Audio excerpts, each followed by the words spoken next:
Hi Mark, I'm Chris. I'm a freshman in NCUE. My student number is SO441051. The title is What Makes a Word Real? I need to start by telling you a little bit about my social life, which I know may not seem relevant, but it is. When people meet me at parties and they find out that I'm an English professor who specializes in language, they generally have one of two reactions. One set of people look frightened, laughter. They often say something like, "Oh, I'd better be careful what I say. I'm sure you'll hear every mistake I make." And then they stop talking, laughter, and they wait for me to go away and talk to someone else. The other set of people, their eyes light up, and they say, "You are just the person I want to talk to." And then they tell me about whatever it is they think is going wrong with the English language. Laughter.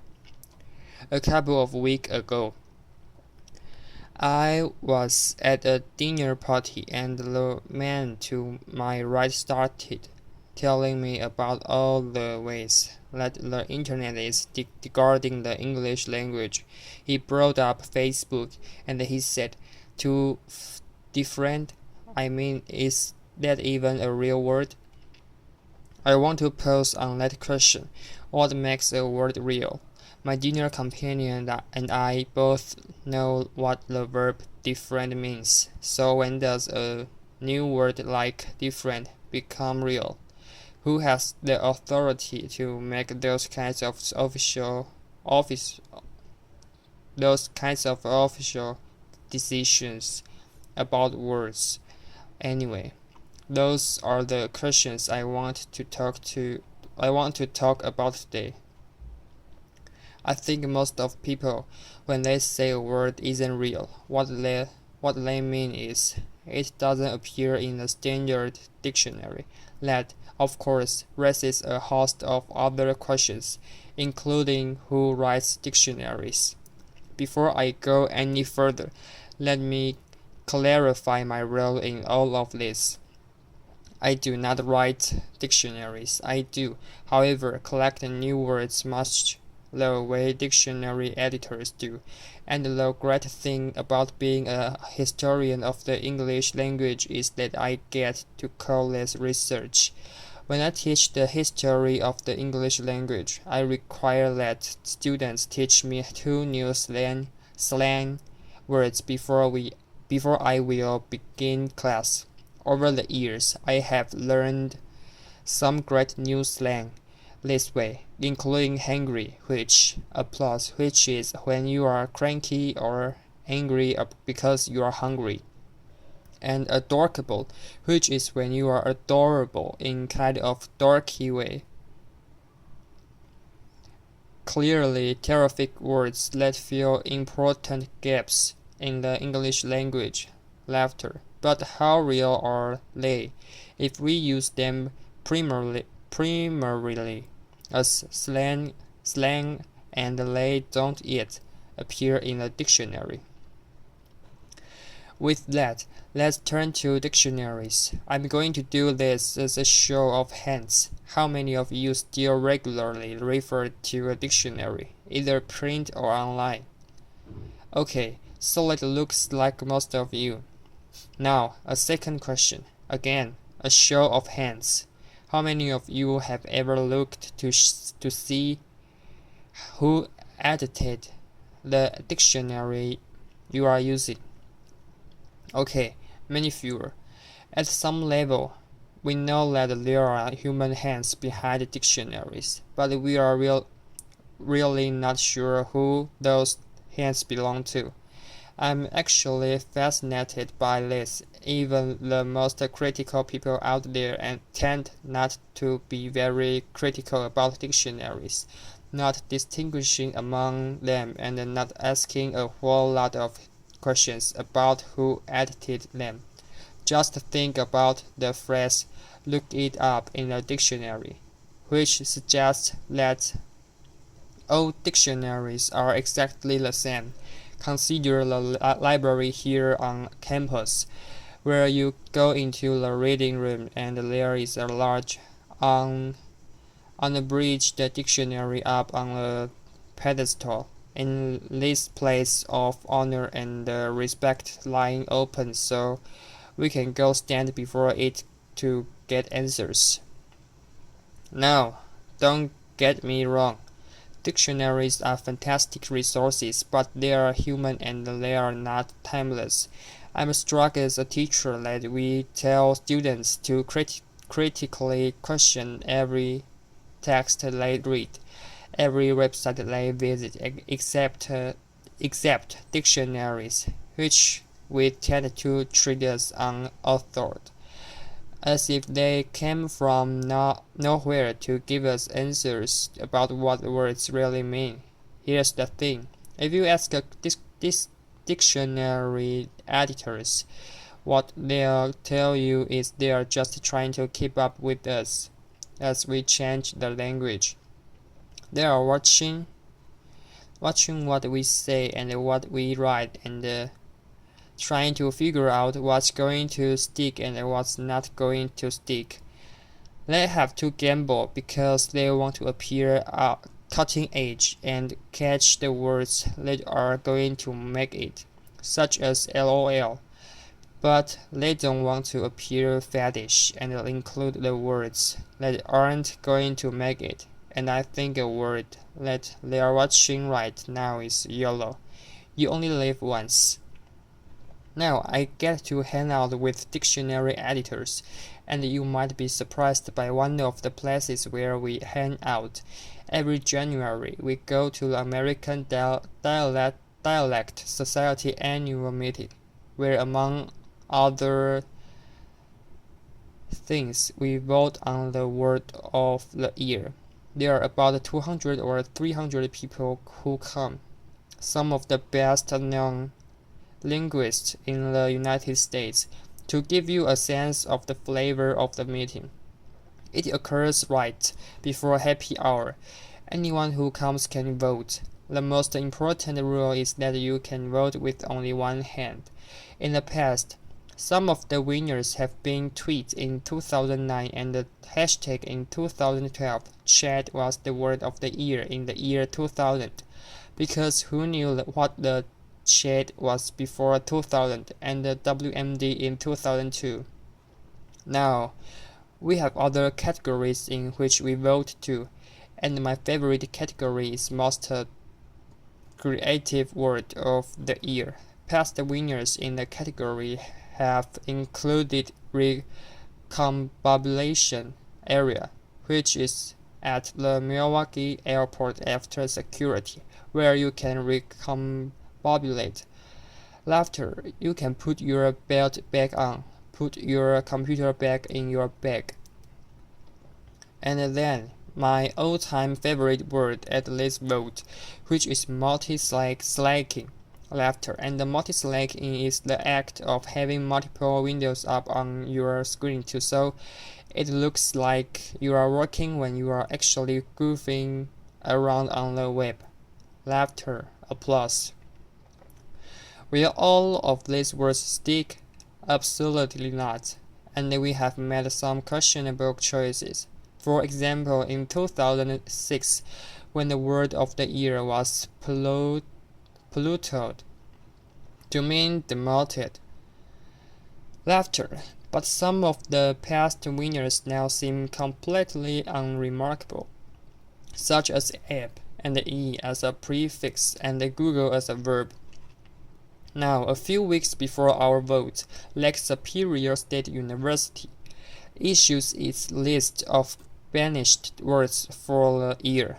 What is striking about this is that there is actually often quite a lot of overlap between their list and the list that we are considering for words of the year, and this is because we are noticing the same thing. We are noticing words that are coming into prominence. It's really a question of attitude. Are you bothered by language fads and language change? Or do you find it fun, interesting, something worthy of study as part of a living language? The list by Lake Superior State University continues a fairly long tradition in English of complaints about new words. So here's Dean Henry Alford in 1875, who was very concerned that desirability is really a terrible word. In 1760, Benjamin Franklin wrote a letter to David Hume, giving up the word colonize as bad. Over the years, we have also seen worries about new pronunciations. Here's Samuel Rogers in 1855, who is concerned about some fashionable pronunciations that he finds offensive, and he says as if cantablets were not bad enough. Balcony makes me sick. Laughter. The word is borrowed in from Italian and it was pronounced balcony. These complaints now strike us as quaint, if not downright adorable. Laughter. But there's a thing. Here's the thing. We still get quite worked up about language change. I have an entire file in my office of newspaper articles which express concern about illegitimate words that should not have been included in the dictionary, including LOL when it got into the Oxford English Dictionary and different when it got into the Oxford American Dictionary. I also have articles expressing concern about invite as a noun, impact as a verb, because only teeth can be impacted and the incentivize is described as boorish, bureaucratic misspeak. Now, it's not that dictionary editors ignore these kinds of attitudes about a language. They try to provide us some guidance about words that are considered slang or informal or offensive, often through usage labels. But they are in something of a bind, because they are trying to describe what we do, and they know that we often go to dictionaries to get information about how we should use a word well or appropriately. In response, the American Heritage Dictionaries include notes.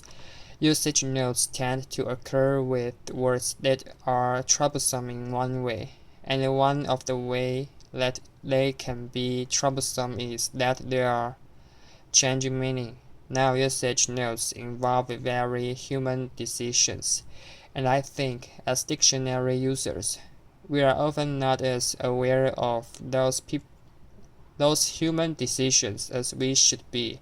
To show you what I mean, we'll look at an example, but before we do, I want to explain what the dictionary editors are trying to deal with in this usage note. Think about the word produce and how you use that word. I would guess many of you are thinking of skim, scan, reading quickly. Some of you may even have some walking involved because you are perusing grocery store shelves or something like that. You might be surprised to learn that if you look in most standard dictionaries, the first definition will be to read carefully or pore over. American Heritage has that as the first definition. They then have as the second definition scheme, and next to that they say usage problem, laughter, and then they include a usage note, which is worth looking at. So here's the usage note. Peruse has long meant to read thoroughly, but the word is often used more loosely. The means simply to read. Further extension of the word to mean to glance over, skim, has traditionally been considered an error, but our ballot results suggest that it is becoming somewhat more acceptable. When asked about the sentence, I only had a moment to peruse the manual quickly. 66% of the usage panel found it unacceptable in 1988, 58% in 1999, and 48% in 2011.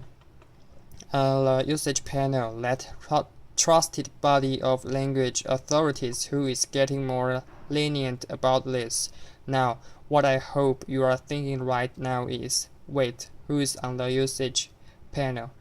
And what should I do with their pronouncements? If you look in the front matter of American Heritage dictionaries, you can actually find the names of the people on the usage panel. But who looks at the front matter of dictionaries? There are about 200 people all on the usage panel. They include academicians, journalists, creative writers. There's a Supreme Court justice on it and a few linguists. As of 2005, the list includes me, a plus. Here's what we can do for you. We can give you a sense of the range of opinions about contested usage. That is and should be the extent of our authority. We are not a language academy.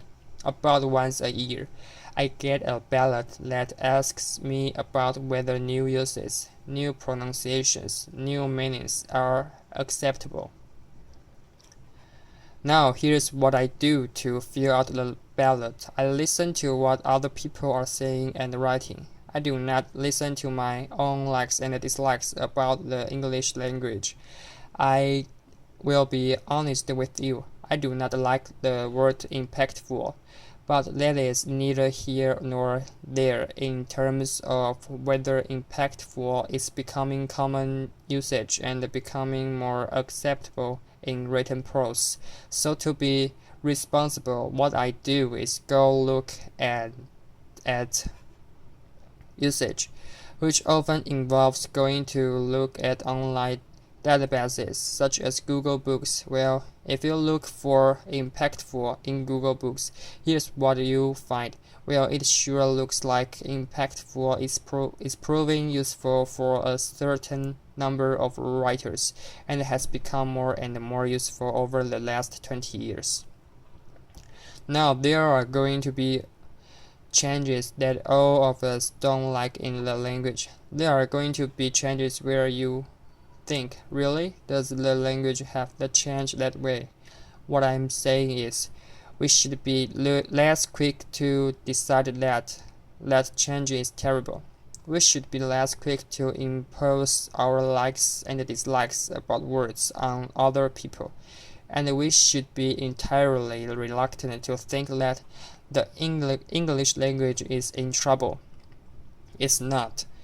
It is rich and vibrant and filled with the creativity of the speakers who speak it. In retrospect, we think it's fascinating that the word nice used to mean silly and that the word desmet used to mean to kill one in every 10. Laughter. We think that Ben frankly was being silly to worry about notice as a verb. Well, you know what? We are going to look pretty silly in 100 years for worrying about impact as a verb and invite as a noun. The language is not going to change so fast that we can't keep up. Language just doesn't work that way. I hope that what you can do is find a language change that not worrisome but fun and fascinating, just the way dictionary editors do. I hope you can enjoy being part of the creativity that is continually remarking our language and keeping it robust. So how does a word get into a dictionary? It gets in because we use it and we keep using it. And the dictionary editors are paying attention to us. If you are thinking, but let's all of us decide what words mean. I would say, yes, it does, and it always has. Dictionaries are a wonderful guide and a resource, but there is no objective dictionary authority out there that is the final arbiter about what words mean. If a community of speakers is using a word and knows what it means, it's real. That word might be slangy. That word might be informal. That word might be a word that you think is illogical or unnecessary. But that word that we are using, that word is real. Thank you. Applause.